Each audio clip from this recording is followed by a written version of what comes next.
And just like that, we're back with another episode, and this time we have an old friend. 4 weeks ago we featured this cow on the channel, and it was one of the most graphic trims I've ever shown you guys. As you can see, when we picked up the foot, there was blood already seeping from the back of her heel, but the hoof horn actually looked to be in fairly good condition. As we pulled out the knife and started to pare away at the detached and loose horn, the full picture began to emerge. It was obvious this cow was going to need a block if she stood any chance of a recovery. So once that was attached, we continued with the trim, and here's where things started to look extremely serious.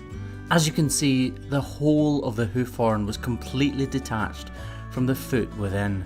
The hoof was soon a pus and blood covered mess, but we persevered and continued removing any hoof horn that wasn't attached. This cow had suffered some sort of white line injury, which then allowed digital dermatitis in, and it attacked the corium, and that's why she's in this mess.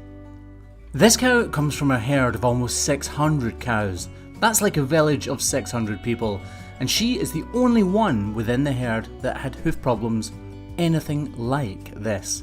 The farmer has been given her pain meds, and I've seen her twice now, so hopefully she's on the road to recovery. So here we are back to see her, and she is walking fantastically well, so I'm really keen to get her foot in the air and see exactly how it is now. She certainly seems keen enough to come in. Okay, so it's only been 4 weeks since we treated this cow's foot, and it's clearly not healed. It is actually better than it was, and she's walking fairly well, but we need to do everything we can to get her walking perfectly. So let's crack on and see if we can get that done.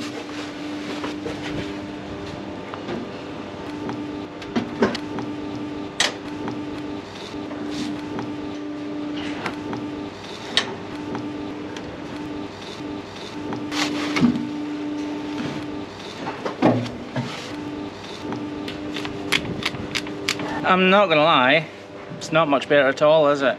Her whole corium is completely infected with digital dermatitis, so anytime any of that horn tries to regrow, it's being eaten, literally as it grows. Bovie1's still doing its thing nicely.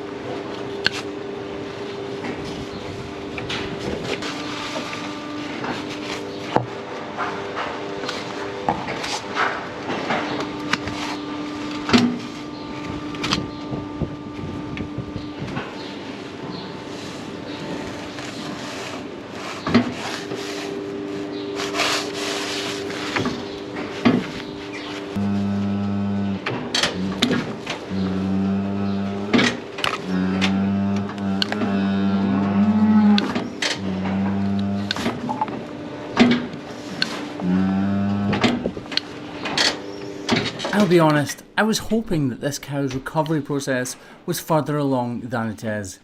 I am encouraged by the fact that it's not actually got any worse whatsoever, but the presence of digital dermatitis is seriously hampering this girl's recovery. So we're being as careful as we can to remove all of that loose and detached horn, and I was struggling a little bit with that outer wall horn. So I've grabbed the grinder just to reduce it before finishing it off with the knife.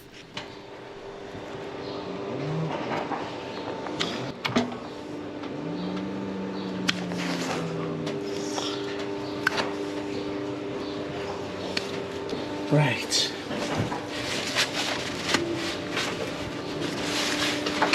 So obviously Bovie1 is still holding that block on well, so we're going to leave that, but we are definitely going to wrap this again. First time around, we bandaged this cow's foot with Embryonics magical paste, and it does do a fantastic job, but in this case, it's not been strong enough. It consists of iodine salicylic acid and a special antimicrobial clay. This time, we're going for straight salicylic acid. This type of acid isn't as strong as what you're probably thinking. It's the type of acid that's used in face creams and in the fight against verrucas, and it's fantastic at killing dermatitis. She's definitely walking a lot better. So we've done as much as we can, or we will be returning to keep doing as much as we can. Guys, this has been the Hoof GP, and this has been Cow 89. Thanks very much for watching. Make sure you subscribe. Catch you later.